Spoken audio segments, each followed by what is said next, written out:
Good evening, and I am the Unstoppable Coach, Frankie Picasso, and you are about to go on another Mission Unstoppable. Tonight we're heading to the Maritimes in Eastern Canada, Nova Scotia in fact, to meet a man who is now a criminal because of his passion for helping those with incurable diseases like cancer reverse their death sentence with some help from nature's miracle plant.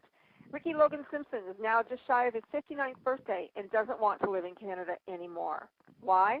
Having found the cure for cancer in hemp oil, a byproduct of the marijuana plant, Rick Simpson is so passionate about this cure that he has risked incarceration by a federal court judge because of his unshakable faith in the medicinal and healing properties of this plant. Stay tuned, stay close. We'll be right back with Rick in just a moment. This is the Unstoppable Frankie Picasso. You are listening to Mission Unstoppable Radio. The time in Toronto is 8 p.m. Eastern, 7 in Chicago, 5 in Los Angeles. I'd like to take a moment to say a prayer for my dad, who is at this very moment having surgery in San Diego. Good luck to you, Dad. And I also want to thank the good folks here at Blog Talk Radio for allowing me to broadcast over their network. And I want to thank you, you know who you are, for tuning in to me each and every week and making it such a joy to bring you the unstoppable ones. I have the phones open in the chat room as well, so feel free to call or write if you have any questions. The number to call is 646-595-3741.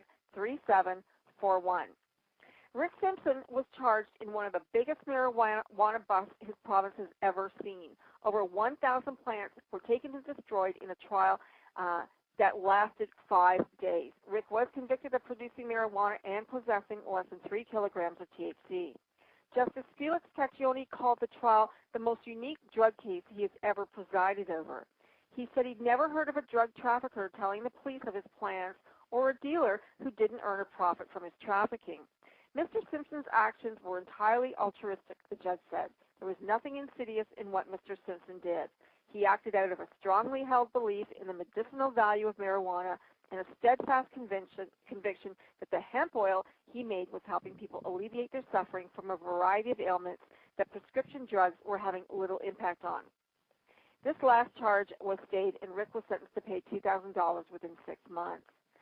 Well, let's welcome Rick Simpson onto the show right now and see what he has to say about being convicted in his country of something that really where he was helping people. Good evening, Rick.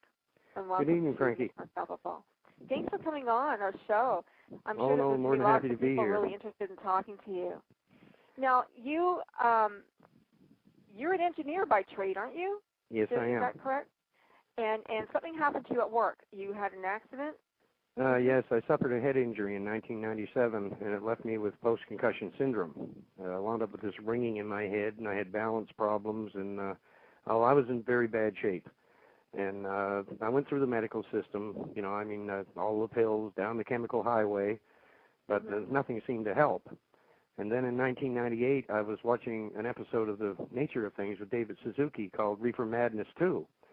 And on this episode, it showed a lot of people using marijuana, to help with their medical conditions. And it was doing wonderful things. Now, let me stop you there for one sec. Let me stop you there.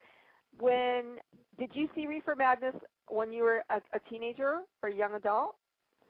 Oh, no. I've seen Reefer Madness in the last few years, but no, I had never seen the original one from the 1930s. This was an episode of The Nature of Things. It was called Reefer Madness 2.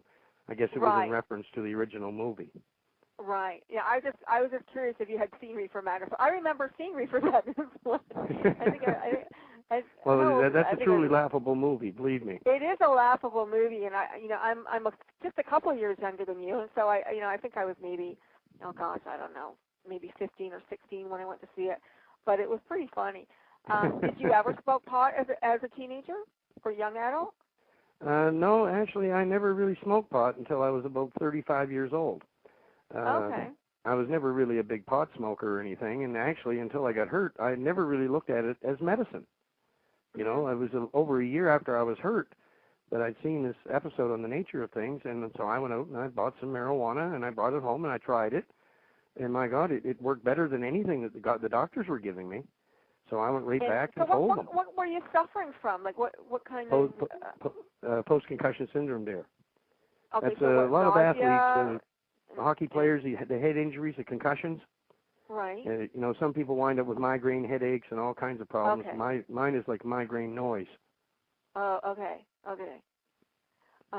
So you smoke the dope, and that's always kind of scary to get it on the street anyway, because you don't know what you're getting.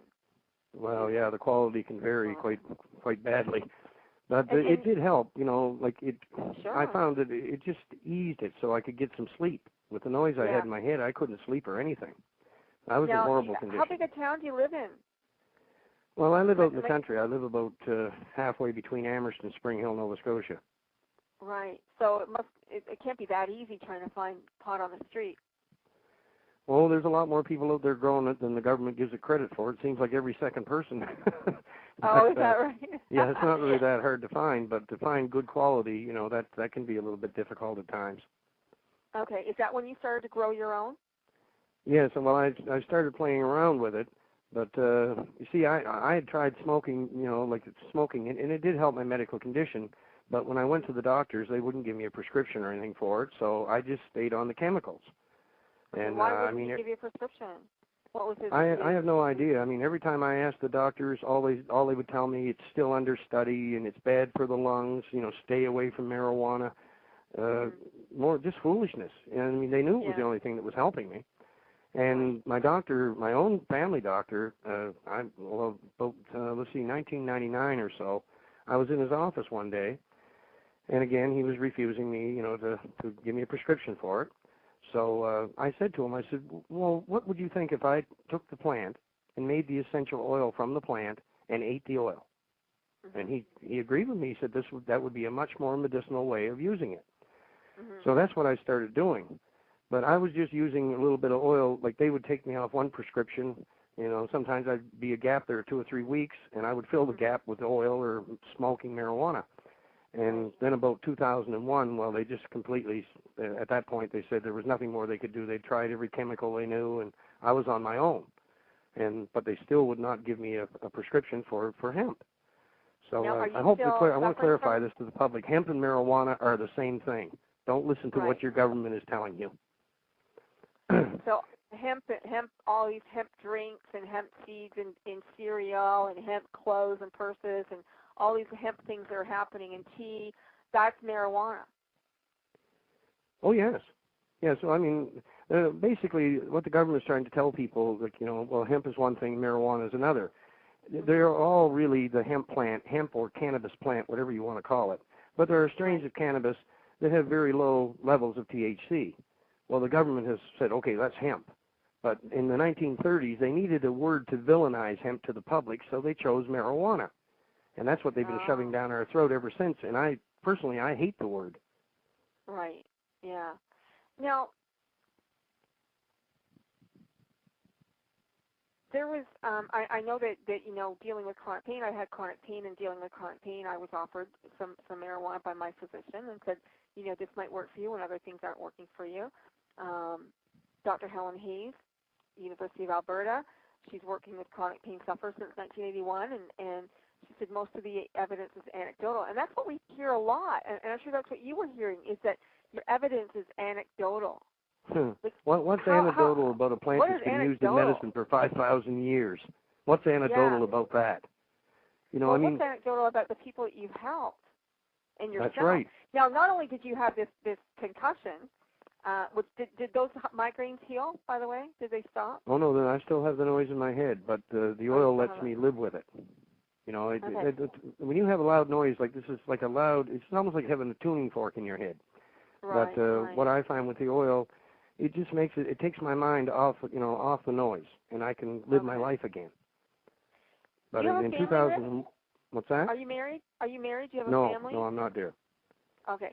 So in 2001, when they cut me off, they said, you know, no more pharmaceuticals. Well, that was fine with me because, I mean, at that point, I was as dumb as a post. Those chemicals had really had an effect on me, and all, you know, very negative.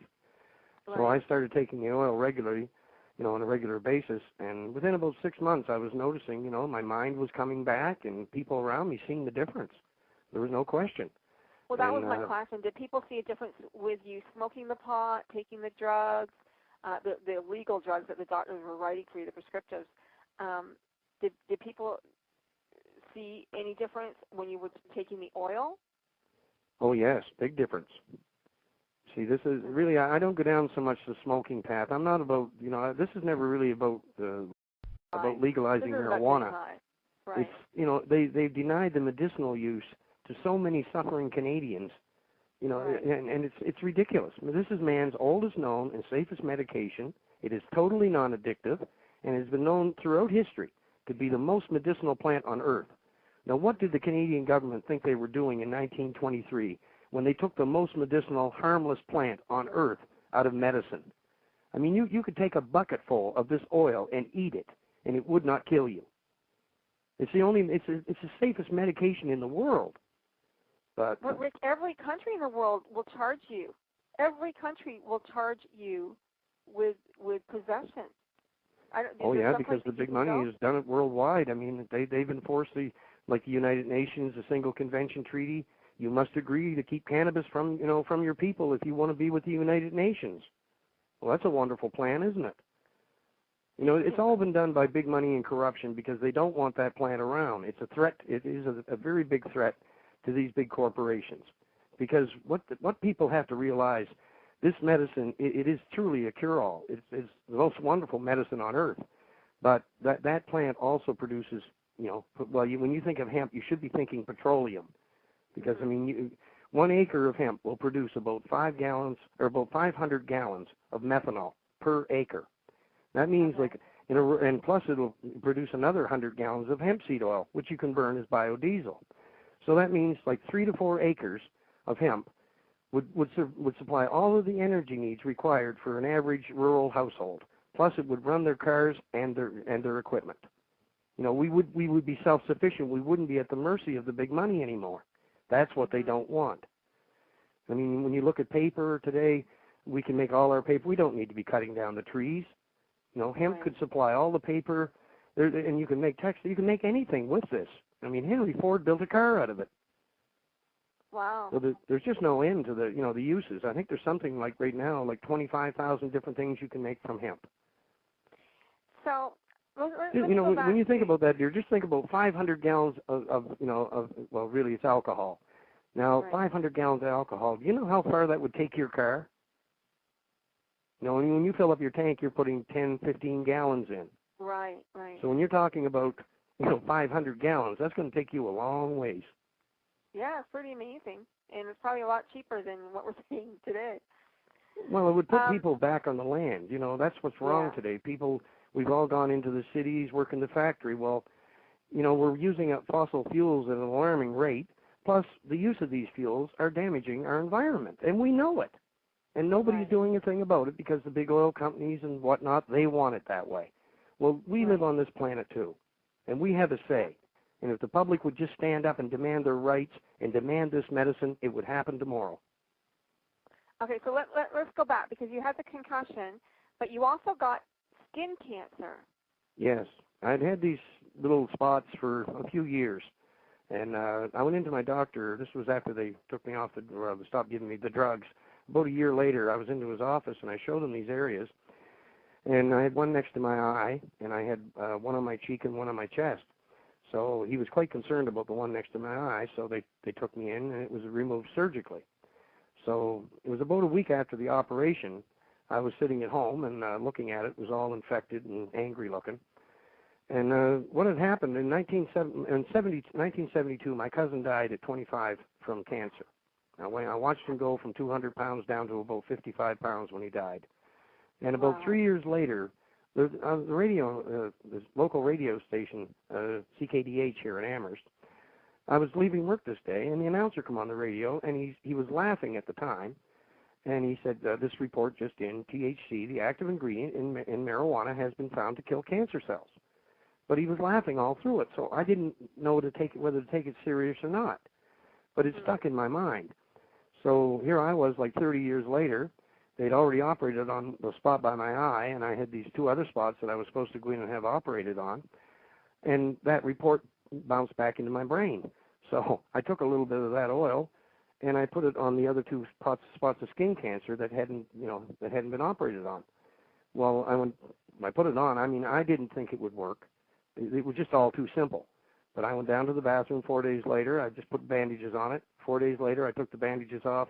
The cancer was gone. Within 7 weeks, the one that they had removed by my eye, it came right back. And I watched it develop, and anybody that's ever had basal cell carcinoma, they know what it feels like. It's like a splinter in the face and puffed up and bleeding, very nasty. And so I watched it come back for about a week and a half, and I went down, I put a little dab of oil on it and a bandage. 4 days later, it was cured. So I was, at that point, I was quite excited about it all. So I went right down to my doctor. Let me stop you there for a second. I got to ask a question. Hang on. Sure. Don't run away. Okay. Okay. So you put a Band-Aid on this the reoccurrence of the carcinoma that you had just had taken out. Yes. And so the doctor saw the before. The doctor was now about to see the after. It's no longer anecdotal. No, it's not anecdotal at all. What did he say? They wouldn't talk to me. When I went into the office, I went down to see the doctor.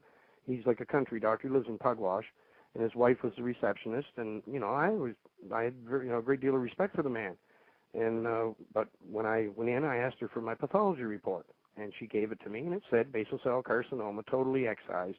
I mean, they always tell you like we got it all, but they never do. And so when I got the pathology report, I just mentioned to her, I said, I'd like to come back in the evening sometime and talk to your husband about something I've been working on. And she looked at me and she said, well, what's this about? And I said, well, that cancer I had removed, I said, it came right back. And I said, and the other two cancers, I put hemp oil on them and they're gone. The hemp oil cured them.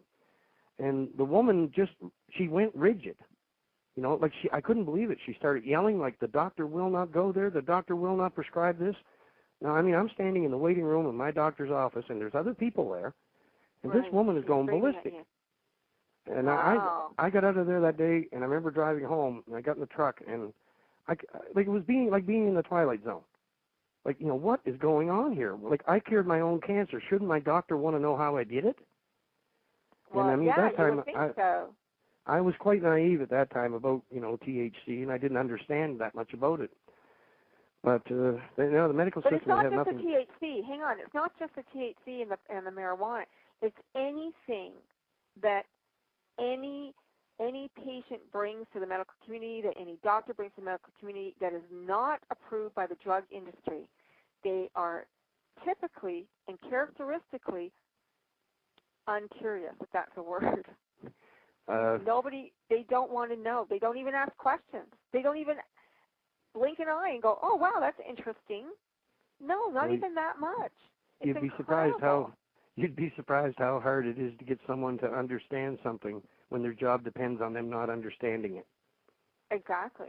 That's exactly what's going on here. Now, what I found really interesting about you, Rick, was that you cured your own cancer. You've helped your headaches. You began to grow the plant and make the hemp oil. Yes. How did people, and so did you just go talking to everybody like, wow, I cured my own cancer, and people started to come to you?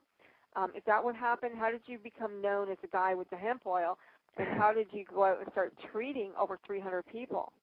Oh, I treated over 1,000 people, dear. Wow. That's just an old newspaper report you're referring to. Okay. So over 1,000 people have been treated using hemp oil today. Now, not all of them were cancer, were they? Oh, no. No, we're treating people for basically everything. Any disease, MS, chronic pain, arthritis. I mean, this stuff will even stop a toothache. It's just amazing what it does. But I started actually the first person I treated besides myself was my own mother. She had some weeping psoriasis on her foot that she couldn't get rid of. And so I told her what it had done for my cancer. So we tried it on the psoriasis and cleared it up in no time. And then I just kept bumping into people, like different people I knew that had problems, and I'd get them to try the oil. But I was the first while I was doing everything topically. I was, like people with skin conditions, skin cancers, that type of thing. It takes like warts and moles, all of that. It takes all of that away too. So I was just, kind of experimenting. And then it was about a year and a half, or it was over a year after I'd cured my own cancer before I actually gave it to someone to eat the same as I was doing. Mm-hmm. Now, did you continue to eat this, or only when you needed it? Oh, I use it see, I can't sleep very well with this noise unless I have the oil. Oh, right. And it controls my blood pressure. That's another good thing about it. And any pain or anything like that, it's great for pain. So it's done nothing but wonders for me. So you don't have to smoke it to get rid of your headache. You can just Oh God, no. Actually, if anything, I mean, although I freely admit to smoking marijuana myself, or hemp, whatever you want to call it, and but I mean, the way I look at hemp, the minute you take a marijuana joint and light it on fire, over 90% of the medicinal aspect of that plant just went up in smoke. But when you eat the raw, unburned THC, then magic happens, because your body your body will build up tolerance for it, and people with cancer, even people with serious cancer, usually it takes about 3 months for them to take the treatment, and the idea is they have to eat about 2 ounces of this oil over that period of time. It's just a small amount of oil, but what we find usually at the end of 3 months, the cancer's gone. Wow. And I'm talking about lung cancers, brain cancers, bowel cancer, prostate, bone. I don't care where it is. So these are people that the doctors have sent home and said, I can't help you. Just go home and die. Oh, yes, I've treated a lot of Good them. luck to you. God bless you. Well, all they want to do is fill you full of painkillers until the end comes. And then they find I've seen this oil take people right off their deathbeds. Right. I mean, we had one gentleman who was given 24 hours to live, and his son went right into the hospital. He asked the doctor to give his dad the oil. The doctor wouldn't do it, so he went in and did it. The next day, his father left the hospital. Wow. Okay, so let's tell folks how to watch the Run for the Cure. Run from the Cure. From the Cure. Cancer Society does the Run for the Cure. We've got the cure, and they won't come in our direction. They do the Run for the Cure, and so now you're doing the Run from the Cure. So folks can watch that on YouTube. They can go to Phoenix Tears. Is it .com to see that video as well? PhoenixTears.ca. Actually, we put in the video, in the documentary we did, we showed people how to make their own medicine. All you need is the hemp, and you can make your own medicine at home. And we put up, under Making the Medicine at Phoenix Tears, we put up a written version, a recipe that, is very precise, and it's easy to follow. And now we have people all over the world making the oil for their loved ones. And the only caveat is that you can blow yourself up, right? Well, you can, but I mean, when you have a loved one dying, the idea, you have to boil the solvent off. The fumes from the solvent are flammable. But if you do it in a safe manner, there's really not much danger. So let's. I just want to hang on here. I just wanted to read something. You didn't want to do any of this illegally, but for one thing, you did write to the Canadian Cancer Society. And I'm going to take this quotation because it's a copy from their pages that you copied into your letter. You said, the ultimate goal of basic cancer research is twofold: coming up with a rare breakthrough discovery that will help prevent, control, or even cure cancer, and contributing a small but significant bit of knowledge that will help other scientists as they work on their own piece of the cancer puzzle. That is part of the mission and vision statement from the Canadian Cancer Society. You wrote them a letter, and you said, in this regard, I am contacting you about a simple herbal cure for cancer. I've been in touch with politicians and governments concerning this drug, but they appear to be sitting on their hands in regard to what I wish to do. As I understand it, about 1,300 people die every week in Canada from cancer, and I would have thought that curing this dreaded disease would be at the top of any government's agenda, but alas, this does not seem to be the case. I hope your organization can look beyond the propaganda that we have all been fed regarding hemp. Extracts made from high-quality hemp are the most therapeutically active substances imaginable if they are properly made. Okay, that letter goes on. I'm not going to read the whole letter. The letter goes on, and you get a response back from them. And what do they say? Basically, they didn't want anything to do with it. They don't endorse herbal substances, and very sickening when you get a reply like that from the Canadian Cancer Society. But I had been. I was to David Suzuki. He was the first one I went to over this because he was very. What did he have to say? Well, did he respond? Yes, they responded. I sent them the letter and a bunch of information and an article called "The Case for Hemp." It's available at gozarks.com. You would have to go into their archives to dig it out, but it's a very good piece about man's use of hemp all through history.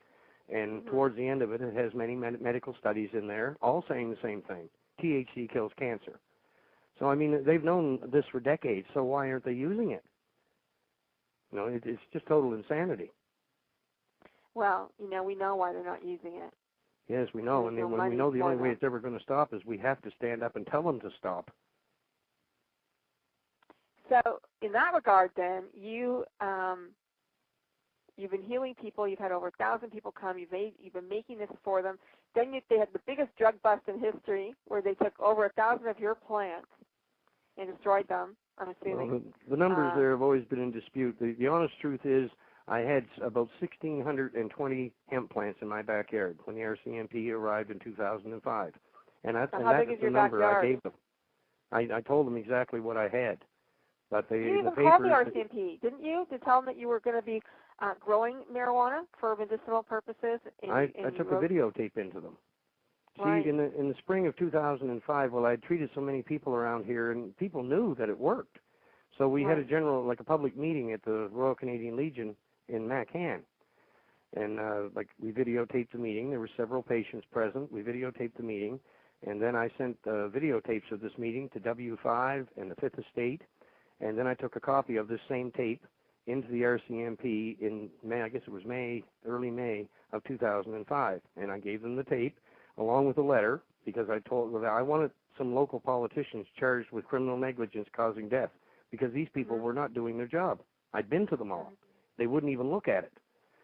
So, I mean, we're in the middle of a cancer epidemic, and here are these politicians, I mean, they won't go there. Right. So it was truly frustrating, but so I gave all this to the RCMP, and actually I had a man come with me, and he videotaped me taking it right into them. That way they couldn't say they didn't get it. And I asked them on the video, I asked them for what they confiscated, so I could make more to make more medicine. And so I never heard a word back from them. And about 3 months later, on August 3rd, the same detachment I dropped that tape off to, they came and raided me. And they all said they knew nothing about this tape. So there's your RCMP. They raided you, but did they arrest you at that yes, time? I was arrested and charged. I was, with cultivation, trafficking, even though I was giving it away. The minute you see today in Canada, the minute you even pass one joint, if I pass you a joint, that's trafficking. Right. Although there's no money involved, it's still trafficking under their system. It makes no sense.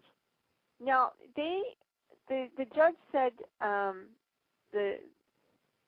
he said something about that you were distributing the hemp oil illegally because you didn't want to participate in the federal government's medical marijuana program. That's what is that medical marijuana program? I asked dozens of doctors for a prescription, but they wouldn't give it to me. And I was told that even if I could get a prescription from my doctor, I would need 2 reports from specialists, and that would all have to be sent into Health Canada, and then they would let me know if I could get a license or not. But Health Canada, during the court cases, Health Canada came right out and said it wouldn't do any good, even if they had given me a license, because there was no provision under Canadian law for anyone to produce the essential oil of the hemp plant, like I was. There's you're not allowed to do it, even if you have a license to grow and possess it. You are not allowed to gather the resins, and you are not allowed to make the oil. The reason being, is there a law that says that? Oh yeah, well that's what the Health Canada right from the Marijuana Access Program. They testified to that right on the stand. But you are not allowed to make the oil, and the reason is because the pharmaceutical industry knows the oil is a medicine, and of course the government's corrupt enough to go along with them. Mm-hmm. We have some folks in the chat room. Thank you for joining us. John Mark, thanks for your comments. And if you'd like to call in, please call in and speak to Rick. Give us your comments. How do you feel about this? Should marijuana be legalized medicinally, at least? Should folks be allowed to grow their own cure? 646-595-3741. I do want to hear from you. I'd like to know what you think about this. As you listen to Rick, typically this is not a druggie. This is not somebody who's an addict. It's not somebody, because it's kind of hard to be a marijuana drug addict, but it's very hard. But well, I mean, I was 55 years old, Frankie. I'd never had a drug charge in my life. I'm taking this as medicine, and the reason that I continued doing it, I mean, after I treated my mother and all these different people, and I was contacting everyone that should have cared, I mean, I even went to the United Nations, for God's sakes, but no one would do anything. But, I mean, I knew in my heart, and all of these people suffering and dying for no reason, I mean, it was right to grow that plant and to make the medicine and to help them. I mean, to me, it was just an act of conscience. And I couldn't understand. I mean, in 2000, I thought, these people must be asleep. So back in 2006, I put another 1,100 in my backyard. And they come back again in 2006 and took them. But this time, they didn't even have a search warrant. They just come in, they said, we're with the marijuana eradication program. And they just went in the back of the yard. They never arrested me. They never searched the house. They never did a thing. They just went in the backyard and took the plants. Okay, so in our legal laws, I don't know if they're provincial laws or if they're federal laws, did you see anything, I'm sure that you've read them by now, have you seen anything in there that states that they can come and seize without a search warrant? Is there anything in there that says anything like that? Well, under these new regulations that Mr. Harper is putting in place, I mean, basically we down this way, I don't know what it's like up in Ontario or whatnot, but I mean, they're flying around everybody's backyard with helicopters hovering about 10 Right. feet off the ground. It's pathetic what's going on. And, and I even, during the court case, they had a marijuana expert there from the RCMP, and he didn't really prove to be much of an expert. But I asked him, I said, how much of the money allotted to the RCMP for drugs is spent pursuing marijuana? And he told me, he said, over 60%. I said, over 60% of your funding goes to pursue the most medicinal plant in the world. Does that make any sense? Who died from hemp? Mm-hmm. We've been told about all of these, it's a gateway drug. It's not. Hemp was never a gateway drug. Actually, it was used years ago to take people off of opium and to alcoholics. It was used the same, more or less, as the idea as methadone is today. But methadone is very dangerous and very harmful. They should be using hemp. Mm-hmm. You're not tired of this subject yet. I mean, you're running for office now. Well, to me, tell us about the election and what you're doing. Well, I ran in the last federal election back a couple, 2.5 years ago, and I did get about 524 votes, which wasn't bad. I mean, the riding that I'm in down here. Town? Pardon me? Yeah. How big is your riding? The riding, there's usually about 40,000 people voting in the whole riding. Okay.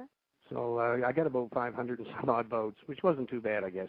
But at the time, you're I running think as an my message. Independent. Pardon me? I'm sorry. I just want to get all of this out there. You're running as an independent candidate. Yes, in this election, yes. I was an independent in the last one too. As a medical on a medical ticket. Well, that's always been my platform. Is really about the whole, like the papers try to paint me as the one issue candidate. Well, hemp is not one issue. It's the key to mankind's future. I mean, it's what got us here. Without hemp, mankind would not be where we are today. But we have to realize that these fossil fuels and everything we're burning up, all these pharmaceutical companies, it's just all about the money. We have to go back to Mother Earth, and we have to go back to the plants like hemp to provide us with the things that we need, especially the medicine. Rick, let me ask you, when folks say, well, people who smoke pot, they just get hungry, they get lazy. Well, to me, that's nonsense. I mean, some of the most productive people I know have smoked pot for 40 years. Really? Actually, there was studies done years ago. There was one country in Africa that they outlawed, the British had them outlaw hemp, and there was a big mining firm in that country. So when it was outlawed, all the mine workers, they stopped using it, and productivity went right down. So the big mining company with the money, of course, they go to the government and say, well, we want our employees to be able to smoke this stuff. So that was allowed. As soon as it was allowed, back up, their production went right back up again. If anything, hemp, I think you can get more done, actually, with hemp. John Mark is in our web room here, our chat room, and he said that Susan Komen raised $1 billion for cancer, and Rick has a cure. So where did that $1 billion go? Good question. Good question. Well, right. I'm sure it went to the pharmaceutical companies. That's exactly where it goes. Who need those monies for the trials and to make pills and to get approved. It takes what does it take? I mean, it takes a fortune to get a pill approved. And I mean, when you think about it, think about it for 1 second. When you see those commercials on television telling you, here's a fantastic pill. This is a pill that you need for stomach pain, for acid reflux, for whatever it is that ails you. But it's going to give you acute liver failure. It's going to give you this. It's going to give you that. I mean, they have to tell you all the bad things, and it's like you may as well. It's like smoking, and here, we'll give you Drano, and we'll give you all of these horrible things. Are you going to take that pill? People have to realize, they're taking the pills. It's incredible that they're running to take these pills, and yet the side effects and what they're putting into their bodies they're not even thinking about. That's right. I mean, people have to realize that if you want real medicine, you have to go back to do the same thing our forefathers did. They found their medicine in nature, and that's where you find real medicine. These chemicals they use today, I mean, chemotherapy, that is a sick joke. I mean, all of these doctors send their cancer patients for chemo, but yet when you read all of these well-known medical journals like The Lancet, they come right out and say chemotherapy is just a faster way to die. Chemotherapy is ineffective in the treatment of cancer. So why are they using this stuff? Well, it doesn't make sense to kill everything. They kill everything. They don't just kill the bad cells. They kill the good cells. It just knocks your immune system completely out. Yeah. And I mean, radiation. And people going left and right for radiation. Well, radiation causes cells to mutate, and that's what cancer is: mutating cells. So in other words, you're taking. I mean, you might burn a tumor down with radiation, but at the same time, even if you could burn the tumor until it was gone, the effects of that radiation in the end will probably give you cancer again. So that to me, there's not a viable treatment out there. You've been doing this for what, over 10 years, right? More. Well, no, I've been doing it, since about 99 is when I started taking the oil, but I didn't start taking it steadily until about 2000, would have been about the summer of 2001. What do you think was which was like the very worst case that you had? Was it the brain cancer one, or which was the very worst case that you helped? I think probably the worst was a gentleman right here from Macan. His name was Ed Dwyer, and what had happened, he was an 82-year-old veteran, and he had been, the doctors had him, he was a diabetic, and the doctors had him on, I think it was about 15 or 16 different prescriptions, and the doctor changed his prescription, and they sent him into what happened is he couldn't urinate. He shut his kidneys down. So they took him into the hospital to find out what was going on and to try to get him regulated again, and then they found out that he had lung cancer. So they sent him for chemotherapy. Well, one dose of chemotherapy, and he come back, when he come home, he swelled up like a balloon. He swelled up so bad his legs split open. Oh, my God. In no time, he was in the Amherst Hospital on his deathbed, and, his lungs filled right full of fluid. He was drowning on his own fluid, and, he was just, in horrible condition. So Rick had gone in, his son, Rick Dwyer, had gone in, and he gave his father the dose of the oil. The next day, his father left the hospital. Within about a month, they found that he didn't use insulin anymore because the oil apparently had got his pancreas working again. He went off all his pharmaceutical medications. Every one of them went in the trash can. So I would think that Ed was more like one of the most amazing cases I ever seen. Although I've had several cases that were similar. I mean, amazing stories. When you work with this medicine, like miracles happen every day. Well, we do want to hear about some of the cases, but here is where I was leading you. Do you remember what year that was? With Ed Dwyer? Yeah. That would be 2006. 2006. Okay. So, do you have any cases other than yourself, let's say, that are over 5 years? Well, no. I mean, I've only been supplying it to people for about 5.5 years now. So, like, I'm over 5 years. There's soon going to be people within the next year or so. There'll be quite a few of them that have gone over the 5 years. Okay, and 5 years seems to be the benchmark for, the reoccurrence, I think, of cancer. If you get to the 5-year mark and you don't have it, you're probably going to be okay. Probably not going to come back. That's what they tell us, but that's not really true. That's what they tell you. It's the way they have a real sick way of rating, people. Like if you're alive, like if you're treated for cancer and you live for 5 years, then you're a success story. You could die 2 weeks later from the disease, but they still count you as the cured. Right. I mean, what I see here with the medical system, they're not curing cancer, and in an awful lot of these operations I see, I think over 90% of operations are actually just make work projects for the doctors. If you have the real medicine, you can heal your problems without being cut to ribbons. Well, they're the cream on the, the cake of the the next yacht, the next whatever. How many? So has anybody had a reoccurrence since they started on the hemp? But Anybody had to come back and say, you know what, I got it back again? well, I had one fella, but what had happened? He was very slow taking the treatment, and he kept another problem he kept going in for CAT scans, and I tell people, okay. CAT scans, like one X-ray is dangerous. I mean, you go into that X-ray department, they don't wear those lead aprons for no reason. But when you go for a CAT scan, it's like taking 10,000 X-rays. So it's a massive dose of radiation, and I tell people that, don't do it. But they listen to their doctors. And I did have one there that recurred, but since then he's taken the oil and he's doing fine. Wow. But it didn't recur in the same spot. It recurred in another spot. Mm-hmm.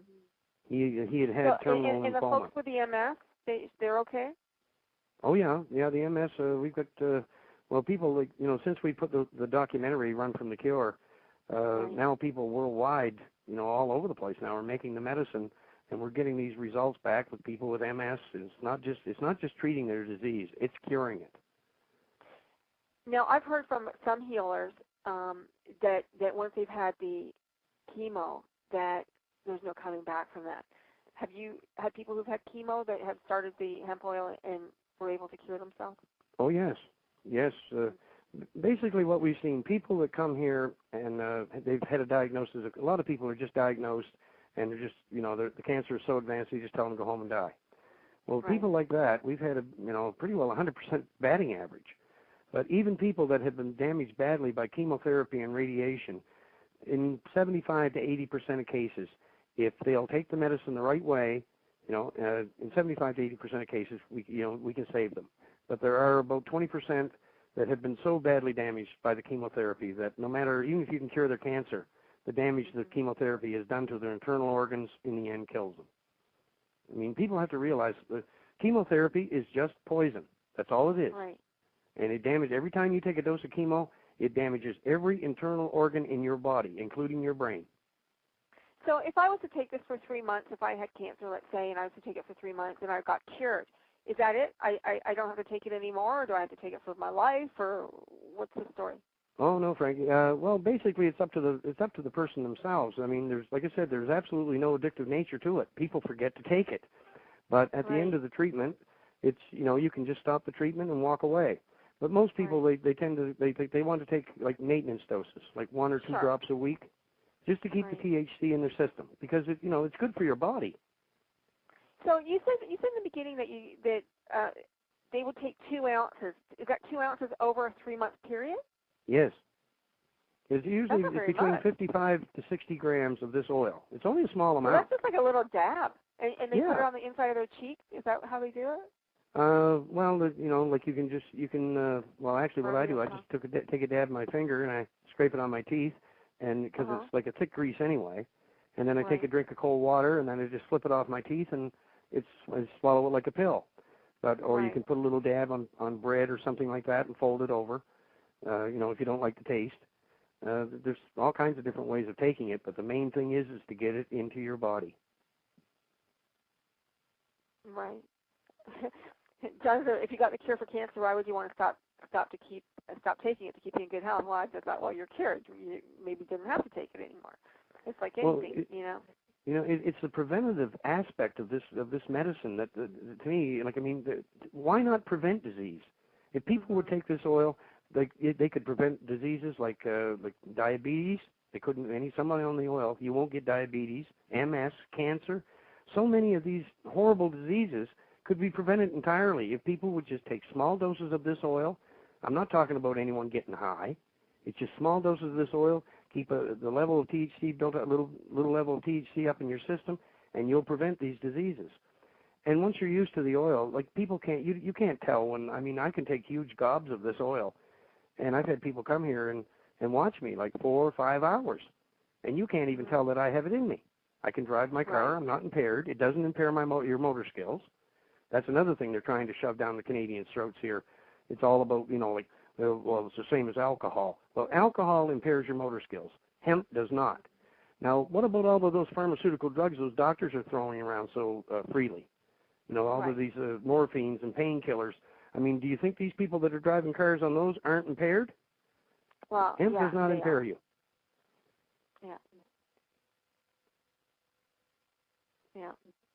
Well, it's incredible that somebody who's doing something so good can get so, I guess, lost. It's really lost in the system because the system is I mean, there's only one word for it. It's ludicrous, it's stupid, it's absurd that nobody wants to My listen. father fought in Normandy for this country. He was badly wounded. And when I see Yeah. what this country has become today, I mean, not much wonder I'm disillusioned. And at one point, I was planning on leaving this country and going to South America. But, like if everybody runs away, then they'll win. I mean, we have to stand our ground. We have to tell the truth. And, we have to fight. Well, you certainly are passionate about it. Well, I mean, when something that's cures your own needed. cancer, when you cure your own cancer with oil, how can you not be passionate about it? And I see these miracles every day. I mean, I had 2 calls this morning, 2 terminal cancer patients, both doing great. This is, how do you turn your back on this? And the system knew, that the government knew, even the court system. When I first went into the court system, the first thing I did, I walked over and I gave the Crown prosecutor a copy of that same tape I'd given to the RCMP. There was the patients on it, and I thought that they would take this and look at it and realize this doesn't belong in a court. I thought they would take it and throw it right back in the government's lap. But instead, no, it's just like it doesn't matter what he was doing with it. He was breaking the law. And that's the way they went about it. Like, I mean, they knew, and that's the reason when, even during the court case, they would not let my patients on the stand. I had people there that had been cured with terminal cancer, and they would not let them speak. What was the reasoning? No reasoning. It's just that we don't care what you were using it for. The only issue is here: did you grow it, and did you give it to people? Well, I never ever denied that. I always made it I mean, I had a full-page article done by a newspaper.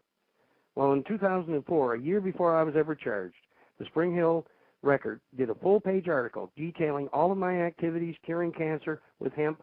It was no secret. Everyone knew. So, I mean, I went about this in the most open manner possible. I never tried to hide anything. I told the RCMP I was growing it, and I gave the medicine away. Now, tell me where I did something wrong. I mean, this country has made me into a criminal. Well, I wear the badge proudly because we all know who the real criminals are. And they're right there in Ottawa, and the big money behind them. They're the criminals. But Rick, have you ever seen those antiquated laws that they forget to take off the books, like horses can't drink, water in the middle of the street, or women can't wear pants, or the silliest, most stupid laws, and you wonder how they even got made, and yet somebody forgot to take them off the books, kind of thing. Have you ever seen those kinds of laws? I mean, I remember reading some of the ludicrous things. I can't even remember what they are now. But it was like, oh my God, I can't believe that you weren't allowed to do that. Like, it was like a horse and a donkey can't be next to each other. That's the kind of stupidity I'm talking about. And this is the same kind of law. It needs to be changed. Have you taken it to Ottawa? Have you gone into a meeting of into the Senate, into any? Have you done anything like that? I've sent 2 proposals. In 2003, I sent a proposal to the Federal Minister of Health, Anne McClellan, detailing the whole thing. I never even got a response from her. A year later, I went back, and Yulal Desange, she was the Minister of Health at that time. I sent him another proposal. And about 6 months later, I got a letter back from him telling me that I was breaking the law and that I should go to Health Canada. Well, if he's the Minister of Health, isn't he the guy that runs it? Yeah. I mean, they would not come near this. I mean, W5, when we sent them out the video originally, back in 2005, we heard no word back. Then in 2006, they come in here and closed the Legion down. The Royal Canadian Legion, our local Legion, was closed over this issue, which was totally insane. Wait a minute. They closed the local Legion. These yes. are the sons of and people who have gone to war, or whatever. Mm-hmm. They closed the Legion because you met there over this issue, or why would they close the Legion? Well, the Legion backed me. So the membership backed me in an open letter. We put an open letter out to all the politicians, the police, doctors, the Cumberland Health Authority, all of these people. Please attend this meeting. We would like some explanations. and I was bringing patients to the meeting and everything. It was a public meeting. The day it was to be held, the RCMP come in that morning with Maritime Command and shut the Legion down. So there's so much for your Royal Canadian Legion. They're a fraud too, because right in their book it says the Royal Canadian Legion is to have no government affiliations. Government stepped in here and they kowtowed to them. And they now, honestly, what happened? This little Legion over here used to have a membership of about 130 people. Now they've got 30-some. They lost all of their membership. The Legion's going under. You know, the community don't support them anymore. And why should they? Because they know what they did. They didn't stand for the right thing. Right. I don't understand how they could close a Legion. Well, I would have never believed this. When I first started this thing 5 years ago, I mean, it was 5.5 years, I thought that they wanted a cure. And going to all of these different organizations and all these different politicians and TV shows and seeing that they don't want to even talk to you. You know, I couldn't believe it. I really would have thought, Rick, that we had come far enough, especially, I mean, today I was in the grocery store, and I picked up, I was in the health food section, I was looking at chia seeds, and I found this cereal, and it said hemp. Hemp was in the cereal in my local grocery store. Hemp was in, the makeup. Hemp is in, this and that. I mean, it's everywhere. You can't go anywhere without seeing hemp today. I don't understand how they're so afraid of making the oil and selling it. Even if they had to govern it, at least they'd be curing people. Well, see, what I always proposed here, dear, was not so much about selling it. To me, like, you can grow this product, you can grow hemp just like you can grow corn. Now, a pound of corn isn't worth anything, and if hemp was grown freely, a pound of hemp wouldn't be worth anything. What I had always proposed was a production facility, produce the oil, make it available to the public on a donation basis. That way, if you don't have the money, you still get the medicine. Because that's what medicine should be about. Instead, they've made it all about money. Yeah, absolutely. They made it all about money. Absolutely. I mean, I think our own rights, as human beings. This is herbal medicine we're talking about. This is not a destructive plant. This plant does no harm, and the only reason, the main ones, like I said, the oil industry and the pharmaceutical industry. I mean, back in the 1800s, basically every pharmaceutical company in North America was producing hemp medicines. They did it for decades. And people ask me, I tell them, I said, I think they've probably been able to cure cancer since probably around 1850. Because back in the 1800s, these companies would go out and buy these, or grow these medicinal herbs, produce the essential oils from them, and purify them and sell them to the public as medicine.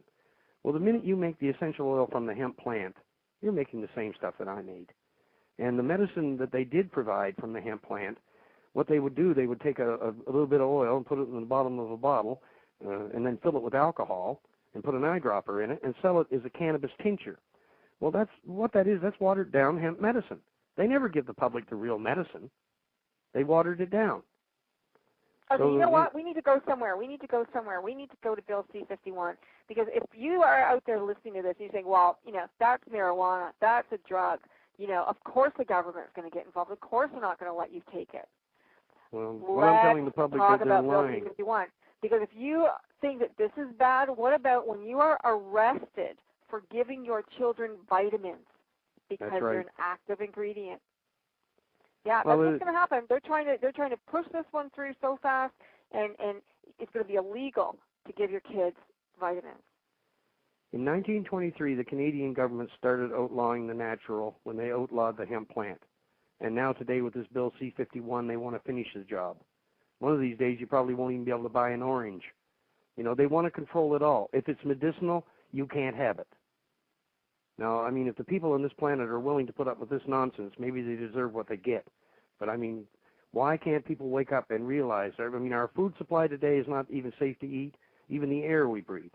We're poisoning this planet, and this one plant. I mean, when you plant a hemp plant in say, soil that's been with a lot of toxins in it, it detoxifies the soil. What more could you ask? And look at the fibers, and my God, some of the nicest fiber in the world can be made from this. And right up, like I said, until the 1900s, early 1900s, I mean, this was basically over half the medicine that was produced worldwide came from the hemp plant. That's how we got here. Plus, it was used for everything.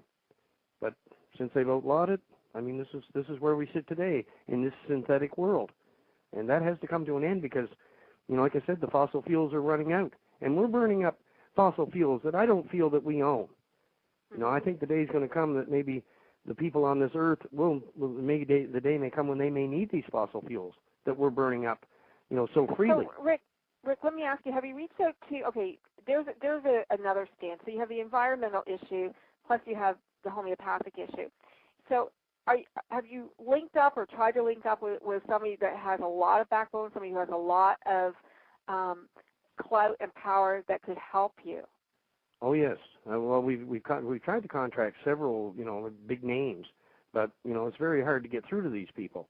I'm deeply involved with Jack Hare in California. I mean, Jack is my hero, and Jack is like in this video, Emperor of Hemp. It was Jack that made that statement. You know, they're outlawing the natural, and he is so right. Right. He's a fabulous man, and but the case could still be made. You know what? You have opium from poppies too, and that's you can't have poppies, and that's outlawing the natural too. Would you state a case for that, for or against? Well, opium is, you know, it is addictive. There's no question about it. But I read a very strange report here. I have many books, you know, old books, and I've got a report here from 1895 at the Brampton Cancer Hospital. I can't think of the doctor's name now, but he stated that raw or opium is the only substance he has ever seen that markedly reduces the size of tumors and it will allow people to live on for years. And when I read that, I went, you know, opium? Because, I mean, I was always against opium. But then I realized in 1895 they were talking about raw opium right from the plant before it's ever processed into all of this other garbage they make, like heroin and morphine. And right. So no, because human like vertebrates have a receptor for opium. We have that receptor in our bodies. Yes, and our bodies are loaded with cannabinoid receptors. Thank God. Yeah. So I'm asked here to ask you, because why not? How can we help you spread the news? How can we help you get elected? How can we help you get this antiquated law taken off the books in reverse? What would you like people to do? Well, I mean, basically, this is all about educating yourself. You know, stop believing what your government has been telling you. Look into the facts. Look into the truth. All you have to do is go to a computer, punch in THC and cancer into Google or one of these big search engines. Thousands of research papers will come up verifying exactly what I'm saying. THC kills cancer. You can go to cephgroup.org. They're a group out of San Francisco, and they work with natural THC. And right on their website, what they did, they took some brain cancer cells and put it in a petri dish.